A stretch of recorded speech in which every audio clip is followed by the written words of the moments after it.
নমস্কার, আমি প্রতিকৃত। গপ্পে টপ্পে আপনাদের জানাই স্বাগতম। স্যান্ডে হেডফোন আপনাদের অপেক্ষার অবসান ঘটিয়ে নিয়ে চলে এসেছে কৈলাস চৌধুরীর পাথরের দ্বিতীয় পর্ব। ফেলুদা সম্প্রতি গোয়েন্দা জীবনে ভালোই খ্যাতি অর্জন করেছে।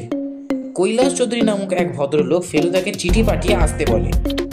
ওখানে গিয়ে কৈলাসবাবু ও তার ভাগ্নের সাথে পরিচয় হয়।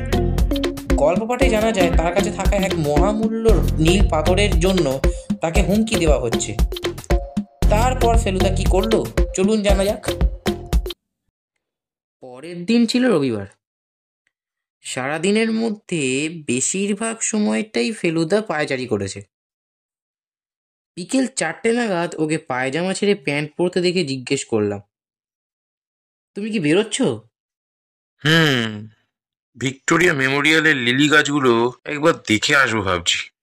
যাবি তো চ। ট্রামে করে গিয়ে লোয়ার সার্কুলার রোডের মোড়ে নেমে হাঁটতে হাঁটতে 5টা নাগাদ ভিক্টোরিয়া মেমোরিয়ালের দক্ষিণ গেটে পৌঁছলাম।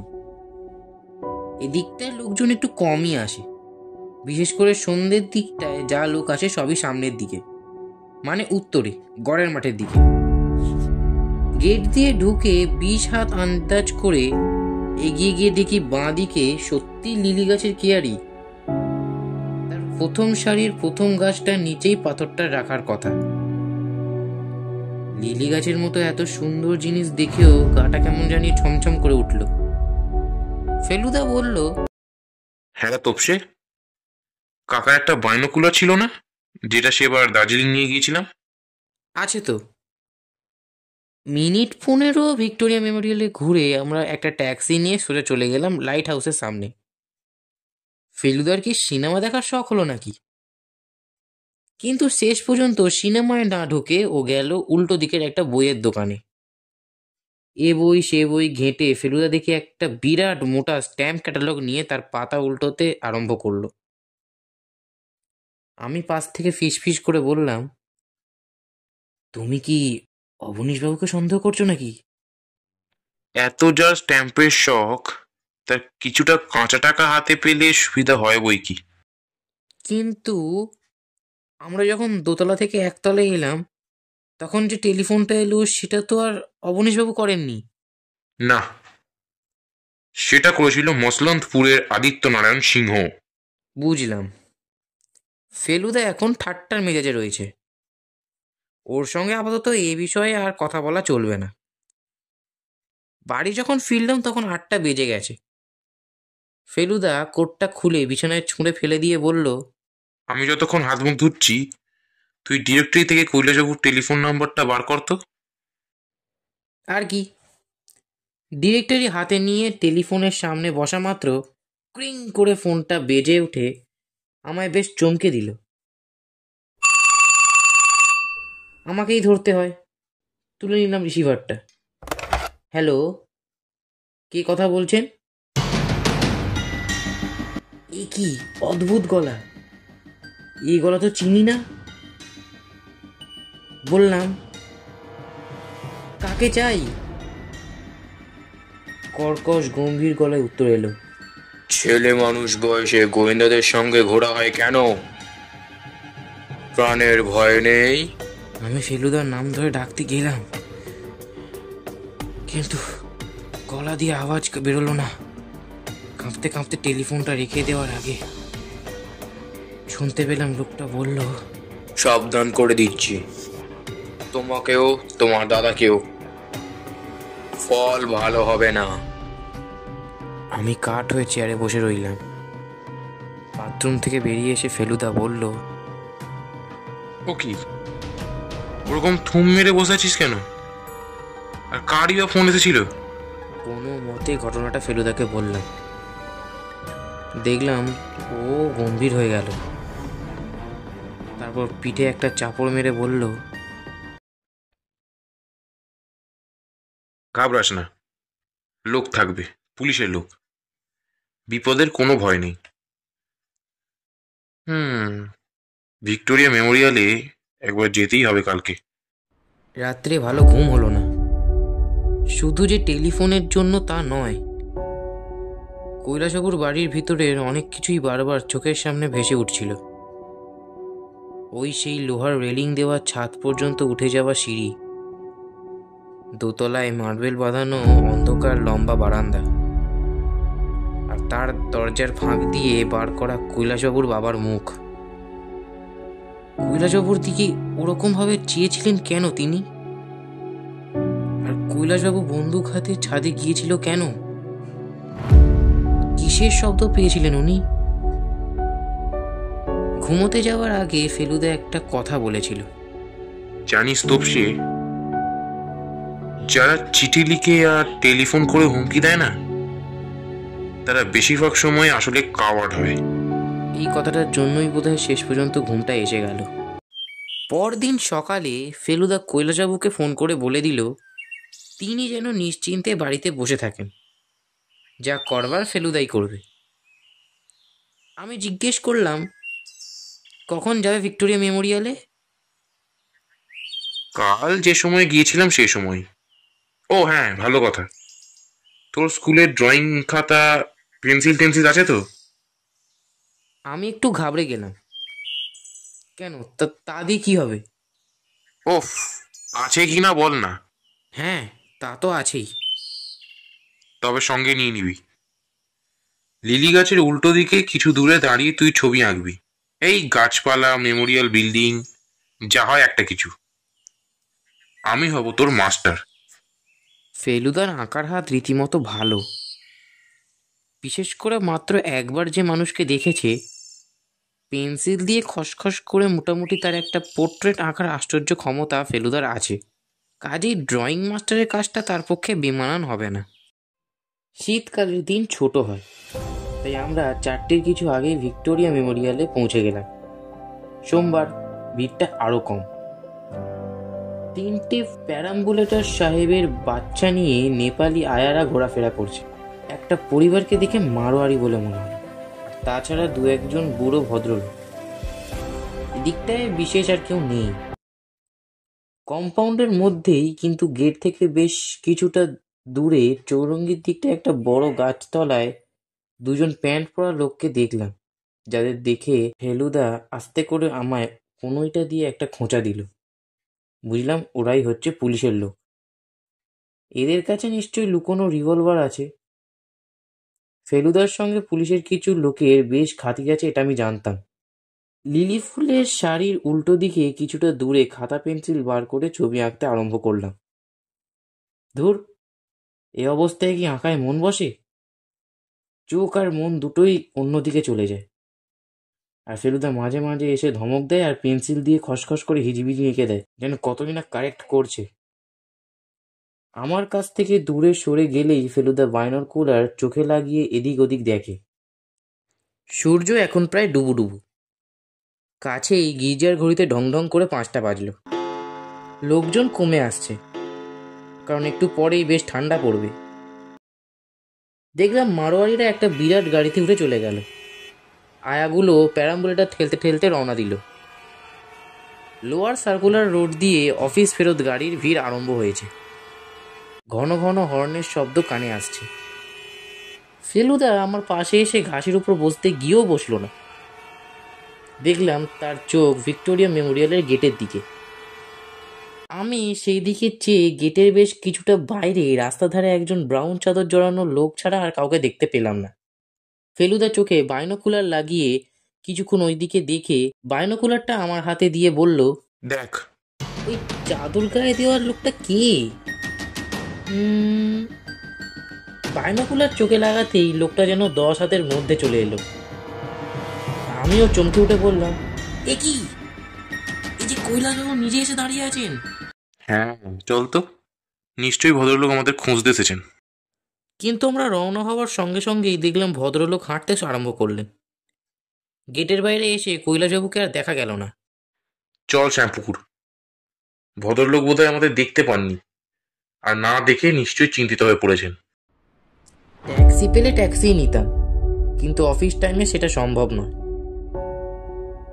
তাই ট্রাম ধরার মতলবে চৌরঙ্গির দিকে রওনা দিলাম। রাস্তা দিয়ে পর পর লাইন করে গাড়ি চলছে। হঠাৎ ক্যালকাটা ক্লাবের সামনে এসে একটা কাণ্ড হয়ে গেল, এটা ভাবলে এখনো আমার ঘাম ছুটে যায়। কথা নেই বার্তা নেই ফেলুদা হঠাৎ একটা হ্যাঁচকা টান মেরে আমাকে প্রায় ছুঁড়ে রাস্তার একেবারে কিনারে ফেলে দিল, আর সেই সঙ্গে নিজেও একটা লাফ দিল। পরম মুহূর্তে দারুণ স্পিডে আর দারুণ শব্দ করে একটা গাড়ি আমাদের প্রায় গা ঘেঁষে চলে গেল। What the devil! ইস, গাড়ির নাম্বারটা! কিন্তু সেটার আর কোনো উপায় নেই। সন্ধ্যার অন্ধকারে অন্য গাড়ির ভিড়ের মধ্যে সে গাড়ি মিলিয়ে গেছে। আমার হাতের খাতা পেন্সিল কোথায় ছিটকে পড়েছে তার ঠিক নেই, তাই সেটা খুঁজে আর সময় নষ্ট করলাম না। এটা বেশ বুঝতে পারছিলাম যে ফেলুদা ঠিক সময় বুঝতে না পারলে আমরা দুজনেই নির্ঘাত গাড়ির চাকার তলায় চলে যেতাম। ট্রামে ফেলুদা সারা রাস্তায় ভীষণ গম্ভীর মুখ করে রইল। কৈলাসবাবুর বাড়ি পৌঁছে সোজা বৈঠকখানায় গিয়ে সোফায় বসা কৈলাসবাবুকে ফেলুদা প্রথম কথা বলল। আপনি দেখতে পেলেন না আমাদের? ভদ্রলোক কেমন যেন থতমত খেয়ে গেলেন। বললেন, কোথায় দেখতে পেলাম না? কি বলছেন আপনি? কেন, আপনি ভিক্টোরিয়া মেমোরিয়াল যাননি? আমি? সে কি কথা? আমি তো এতক্ষণ শোবার ঘরে বিছানায় শুয়ে ভাবনায় ছটফট করছিলাম। এই এই এই সবেমাত্র নিচে এসেছি। তাহলে কি আপনার কোনো যমজ ভাই আছে নাকি? কৈলাসবাবু কিরম যেন একটু অবাক হয়ে গেলেন। তারপর বললেন, সে কি, সেদিন আপনাকে বলিনি? কি বলেননি? কেদারের কথা। কেদার যে আমার যমজ ভাই। ফেলুদা সোফার উপর বসে পড়ল। কৈলাসবাবুরও মুখটা যেন কেমন শুকিয়ে গেল। কাঁপা কাঁপা গলায় বললেন, আপনি কেদারকে দেখেছেন? ও ওখানে ছিল? উনি ছাড়া আর কেউ হতেই পারেন না। সর্বনাশ! কেন বলুন তো? কেদারবাবুর কি ওই পাথরটার উপর কোনো অধিকার ছিল? এবার দেখলাম কৈলাসবাবু হঠাৎ কেমন যেন নেতিয়ে পড়লেন। সোফার হাতলে মাথাটা এলিয়ে দিয়ে একটা দীর্ঘশ্বাস ফেলে বললেন,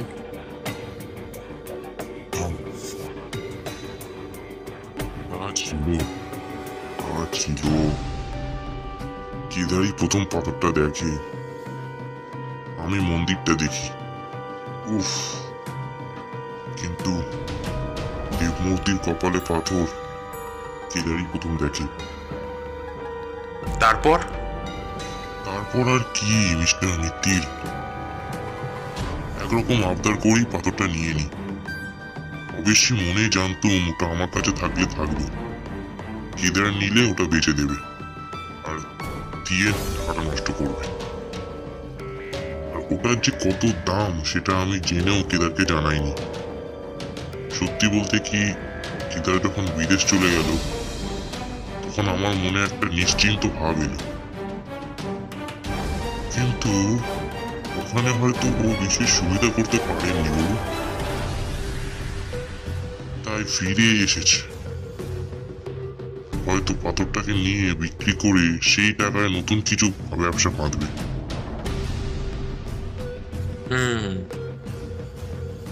তো এখন উনি কি করতে পারেন সেটা বলতে পারেন? জানি না, তবে আমার মুখোমুখি তো তাকে একবার আসতেই হবে। যখন বাড়ি থেকে বেরোই না আর লিলি গাছের তলায় পাথরটা রাখিনি, তখন সে আসবেই। তাহলে আপনি কি চান আমি এখানে থেকে একটা কোনো ব্যবস্থা করি? না, তার কোনো প্রয়োজন হবে না। সে আমাকে কথা বলার সুযোগ না দিয়ে কিছু করবে বলে মনে হয় না। আর কথা যদি বলতে আসে তাহলে ভাবছি পাথরটা দিয়েই দেব। আপনার কর্তব্য এখানেই শেষ। আপনি যে লাইফ রিস্ক করে আজ ভিক্টোরিয়া মেমোরিয়ালে গিয়েছিলেন তার জন্য সত্যি আমি কৃতজ্ঞ। আপনি বিলটা পাঠিয়ে দেবেন, একটা চেক আমি দিয়ে দেব। হ্যাঁ, লাইফ রিস্কই বটে। একটা গাড়ি তো পিছন থেকে এসে প্রায় আমাদের শেষ করে দিয়েছিল। কিরে, তোর হাতে যে রক্ত! আমার কনুইটা খানিকটা ছড়ে গিয়েছিল। আমি সেটা এতক্ষণ হাত দিয়ে ঢাকবার চেষ্টা করছিলাম, কিন্তু চেয়ার ছেড়ে উঠবার সময় ফেলুদা সেটা দেখে ফেললো। কৈলাসবাবু, আপনার এখানে একটু ডেটল বা আয়োডিন হবে কি? এইসব ঘাগুলো আবার বড্ড চট করে সেপটিক হয়ে যায়। ইস, যা হয়েছে কলকাতার রাস্তাঘাটগুলো। দেখি অবনীশকে জিজ্ঞেস করি। অবনীশবাবুর ঘরের সামনে গিয়ে ডেটলের কথা জিজ্ঞেস করতেই উনি কেমন যেন একটু অবাক হয়ে বললেন, কি বলছো গো মামা? তুমি যে এই 3 সাতেক আগে আনলে, সে কি এর মধ্যে ফুরিয়ে গেল? ওহো, তাই তো। এই দেখো, খেয়ালই নেই। আমার কি আর মাথা ঠিক আছে? ডেটল লাগিয়ে কৈলাসবাবুর বাড়ি থেকে বেরিয়ে এসে দেখি ফেলুদা কর্নওয়ালি স্ট্রিটের ট্রামের দিকে না গিয়ে যাচ্ছে উল্টো দিকে। আমি কিছু জিজ্ঞেস করার আগেই ও বলল, গণপতিদার কাছে একবার টেস্ট ম্যাচের টিকিটের কথাটা বলে যাই, এত কাছেই যখন এসেছি। কৈলাসবাবুর দুটো বাড়ি পরেই গণপতি চ্যাটার্জির বাড়ি। আমি ওর নাম শুনেছি ফেলুদার কাছে, কিন্তু দেখিনি কখনো। রাস্তার উপরেই সামনের ঘর। টোকা মারতেই গেঞ্জির উপর পুলোভার পরা একজন নাদুস নুতুস ভদ্রলোক দরজা খুলল। আরে ফেলু মাস্টার যে, কি খবর? একটা খবর যে আছে তা তো বুঝতেই পারছেন। হ্যাঁ, তা তো বুঝতেই পারছি, তবে সশরীরে তাগাদা না দিতে এলেও চলতো। তোমার রিকোয়েস্ট কি আর ভুলতে পারি? যখন বলেছি দেব তখন দেবই। না, আসার কারণ অবশ্যই আর একটা আছে। আপনার বাড়ির ছাদ থেকে শুনেছি উত্তর কলকাতার একটা খুব ভালো ভিউ পাওয়া যায়। একটা ফিল্ম কোম্পানির জন্য সেইটা একবার দেখতে চাইছিলাম। স্বচ্ছন্দে শটান সিঁড়ি দিয়ে চলে যাও, আমি এদিকে চায়ের আয়োজন করছি। 4 তলার ছাদে উঠে পূব দিকে চাইতেই দেখি কৈলাসবাবুদের বাড়ি। 1 তলার বাগান থেকে ছাদ অব্দি দেখা যাচ্ছে। 2 তলার একটা ঘরে আলো জ্বলছে, আর তার ভিতরে একজন লোক খুটখুট করে এদিক ওদিক ঘুরে বেড়াচ্ছে। খালি চোখেই বুঝতে পারলাম সেটা কৈলাসবাবুর বাবা। ছাদের উপর ওই যে চিলেকোঠা, তার জানালার দিকে দেয়ালটা দেখা যাচ্ছে। দরজাটা বোধহয় উল্টো দিকে। 2 তলার একটা বাতি জ্বলে উঠল, বুঝলাম সেটা সিঁড়ির বাতি। ফেলুদা বাইনোকুলার চোখে লাগালো। একজন লোক সিঁড়ি দিয়ে উঠছে। কি? কৈলাসবাবু। এত দূর থেকেও তার লাল সিল্কের ড্রেসিং গাউনটা দেখেই বোঝা যায়। কয়েক সেকেন্ডের জন্য কৈলাসবাবুকে দেখা গেল না। তারপর হঠাৎ দেখি উনি ছাদে উঠে এসেছেন। আমরা দুজনই চট করে একসঙ্গে নিচু হয়ে শুধু চোখ দুটোকে পাঁচিলের ওপর দিয়ে বার করে রাখলাম। কৈলাসবাবু এদিক ওদিক দেখে চিলিকোঠার উল্টো দিকে চলে গেলেন। তারপর ঘরের বাতিটা জ্বলে উঠল। কৈলাসবাবুকে জানলায় দেখা গেল। উনি আমাদের দিকে পিঠ করে দাঁড়িয়ে আছেন। আমার বুকের ভিতরটা ভীষণ জোরে ঢিপ ঢিপ আরম্ভ হয়েছে। কৈলাসবাবু কিছুক্ষণ দাঁড়িয়ে থেকে মাটিতে বসে পড়লেন। কিছুক্ষণ পর কৈলাসবাবু আবার ঘরে বাতি নিভিয়ে সিঁড়ি দিয়ে নিচে চলে গেলেন। ফেলুদা শুধু বলল, গোলমাল আছে রে তোপসে, গোলমাল। ফেলুদা এরকম অবস্থায় আমি ওকে বিশেষ কিছু বলতে সাহস পাই না। অন্য সময় মাথায় চিন্তা থাকলেও পায়চারি করে, কিন্তু আজ দেখলাম ও শটান বিছানায় শুয়ে সিলিংয়ের দিকে তাকিয়ে আছে। রাত 9:30টায় দেখলাম ও নোট বইয়ে কি যেন হিজিবিজি লিখছে। ও আবার এসব লেখা ইংরেজি ভাষায়, কিন্তু গ্রিক অক্ষরে লেখে, আর সেই অক্ষর আমার জানা নেই। এইটুকুই শুধু বুঝতে পারছিলাম যে কৈলাসবাবুর বারণ সত্ত্বেও ও এই পাথরের ব্যাপারে কাজ চালিয়ে যাচ্ছে। ঘুমোতে রাত হয়েছিল বলেই বোধহয় সকালে নিজে থেকে ঘুমটা ভাঙেনি। ভাঙলো ফেলুদার ঠেলাতে। এই তোপসে, ওট ওট, শ্যাম্পুকুর যেতে হবে। কিন্তু কিসের জন্য? ফোন করেছিলাম, কেউ ধরছে না, গন্ডগোল মনে হচ্ছে। 10 মিনিটের মধ্যে ট্যাক্সিতে উঠে ঊর্ধ্ব শ্বাসে ছুটলাম শ্যাম্পুকুরের দিকে। গাড়িতে ফেলুদা শুধু একটা কথাই বলল, উফ, কি সাংঘাতিক লোক রে বাবা। আর একটু আগে বুঝতে পারলে বোধহয় গন্ডগোলটা হতো না। কৈলাসবাবুর বাড়িতে পৌঁছে ফেলুদা বেল টেল না টিপেই ভেতরে চলে গেল। অবশ্যই দরজাটা যে খোলাই ছিল সেটাও আমাদের ভাগ্য।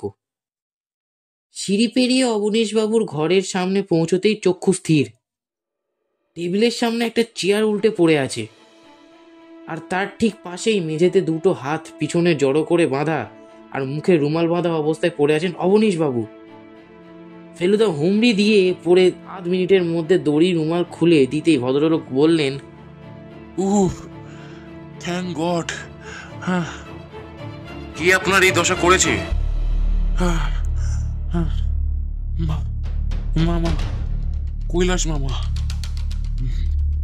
মামার মাথা খারাপ হয়ে গেছে। সেদিন বলেছিলাম না আপনাকে।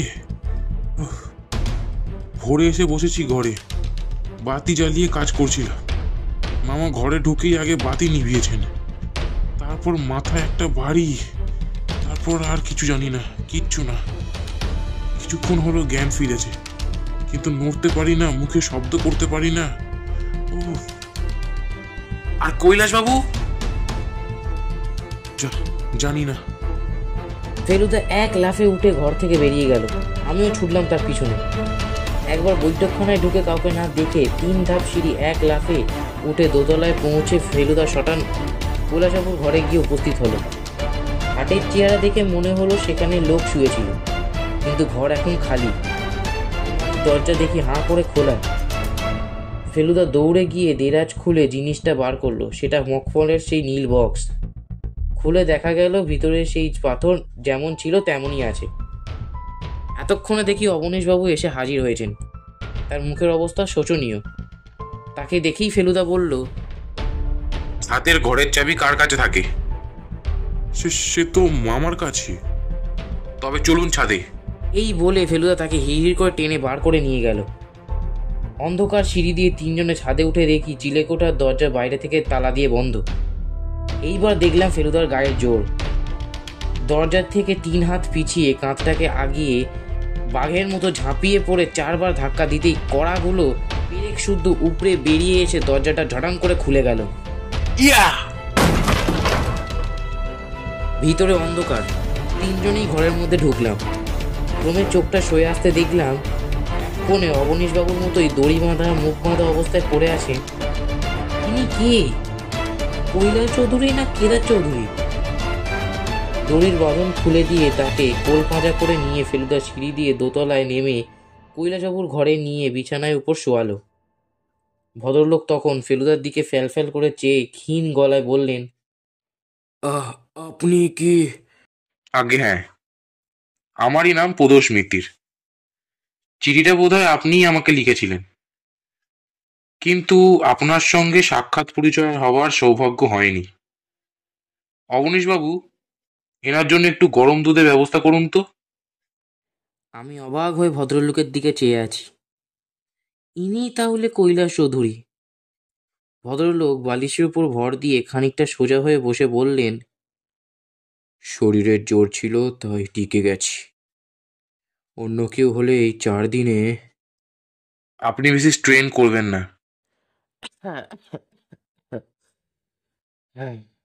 কিছু কথা তো বলতেই হবে আপনাকে, নইলে ব্যাপারটা আপনার কাছে পরিষ্কার হবে না। আপনার সাথে সাক্ষাৎ হবে কি করে? যেদিন চিঠি দিলুম সেদিনই তো ও আমাকে বন্দি করে ফেললো, তাও চায়ের সঙ্গে ওষুধ মিশিয়ে অজ্ঞান করে, নইলে গায়ের জোরে পারতো না। আর সেদিন থেকেই উনি কৈলাস চৌধুরী সেজে বসেছিলেন।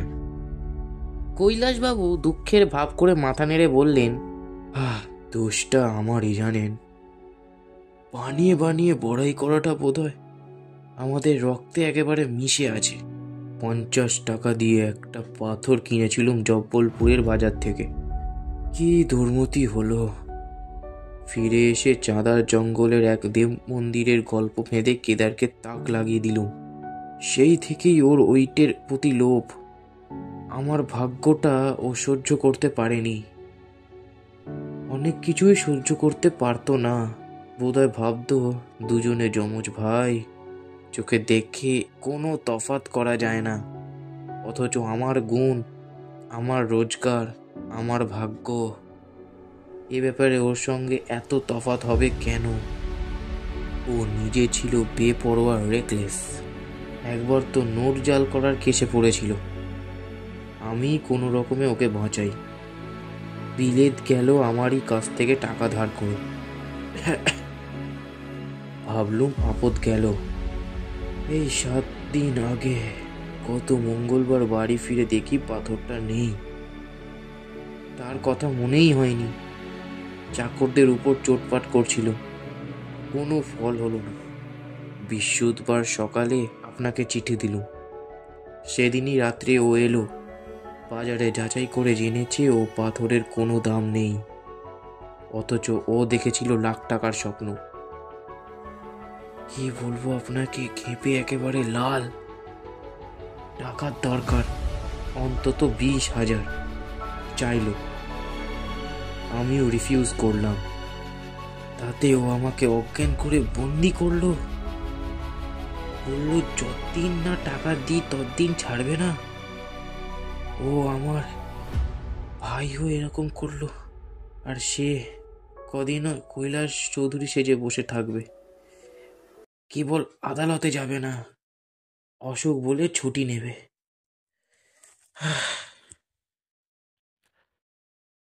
আমি যখন আপনার চিঠি পেয়ে এসে পড়লাম, তখন ভদ্রলোক একটু মুশকিলে পড়েছিলেন। তাই আমাদের 10 মিনিট বসিয়ে রেখে একটা হুমকি চিঠি আর একজন কাল্পনিক শত্রু খাড়া করলেন। এইটা না করলে আমাদের সন্দেহ হতো, অথচ আমি থাকলেও বিপদ। তাই আবার টেলিফোনে হুমকি দিয়ে আর গাড়ি চাপা দিয়ে আমাদের হাঁটাতেও চেষ্টা করলেন। কিন্তু মিস্টার মিত্তর, আমি ভাবছি কেদার এভাবে হঠাৎ আমাকে রেহাই দিয়ে চলে গেল কেন?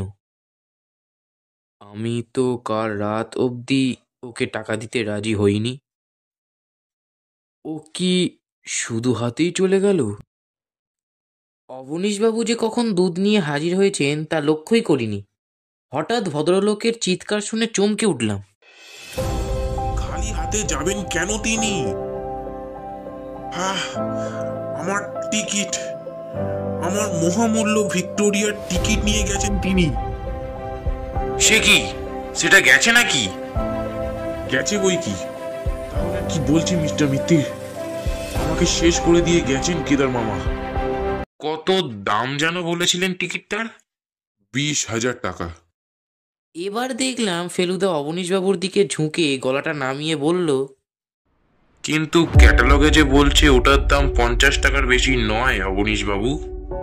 অবনীশবাবুর মুখ হঠাৎ ফ্যাকাশে হয়ে গেল। আপনার মধ্যেও তো চৌধুরী বংশের রক্ত রয়েছে, তাই না? আপনিও বোধহয় একটু রং চড়িয়ে কথা বলতে ভালোবাসেন। ভদ্রলোক এবার একেবারে ছেলে মানুষের মতো কাঁদো কাঁদো মুখ করে বললেন, কি করব বলুন, 3 বছর ধরে 4,000 ধুলো মাখা চিঠি ঘেঁটেও যে একটা ভালো টিকিট পেলাম না। তাও তো মিথ্যে বলে লোককে অবাক করে কিছুটা আনন্দ পাওয়া যায়। ফেলুদা হো হো করে হেসে উঠে অবনীশবাবুর পিঠ চাপড়ে বললেন, কুছ পরোয়া নেই। আপনার কেদার মামাকে আপনি যে টাইট দিলেন, সেটার কথা ভাবলেই দেখবেন প্রচুর আনন্দ পাবেন। যাকে এবার দমদম এয়ারপোর্টে একটা টেলিফোন করে দেখি। কেদারবাবু পালাবেন আন্দাজ করে আজ সকালে এয়ার ইন্ডিয়াতে ফোন করে জেনেছি আজই একটা বোম্বাইয়ের প্লেনে ওর বুকিং আছে। পুলিশ থাকবে ওখানে, তাই পালাবার কোনো রাস্তা নেই। ভাগ্যিস তপেশের কোনোই ছড়েছিল। ডিডলের ব্যাপারটাই আমার ওর উপর প্রথম সন্দেহ হয়। কেদারবাবুকে গ্রেপ্তার করতে কোনো বেগ পেতে হয়নি, আর অবনীশবাবু তার 50 টাকার টিকিটটা ফেরত পেয়েছিলেন। ফেলুদা যা টাকা পেল তা দিয়ে আমাদের 3 দিন রেস্টুরেন্টে খাওয়া আর 2টো সিনেমা দেখার পরেও ওর পকেটে বেশ কিছু বাকি রইল। আজ বিকেলে বাড়িতে বসে চা খেতে খেতে ফেলুদাকে বললাম, ফেলুদা, একটা জিনিস আমি ভেবে বার করেছি, সেটা ঠিক কি না ভুল বলবে? কি ভেবেছিস শুনি? আমার মনে হয় কৈলাসবাবুর বাবা বুঝতে পেরেছিলেন যে কেদারবাবু কৈলাসবাবু সেজে বসে আছেন, আর সেই জন্যই সেদিন ওর দিকে কটমট করে চাইছিলেন। বাবারা নিশ্চয়ই নিজেদের যমজ ছেলেদের মধ্যে তফাৎ ধরতে পারে, তাই না? এক্ষেত্রে তা যদি নাও হয়, তাহলেও তোর ভাবনাটা আমার ভাবনার সঙ্গে মিলে গেছে বলে আমি তোকে সম্মানিত করছি। এই বলে ফেলুদা আমার প্লেট থেকে একটা জিলিপি তুলে নিয়ে মুখে পুরে দিল। কিন্তু ফেলুদার জিলিপিটা তো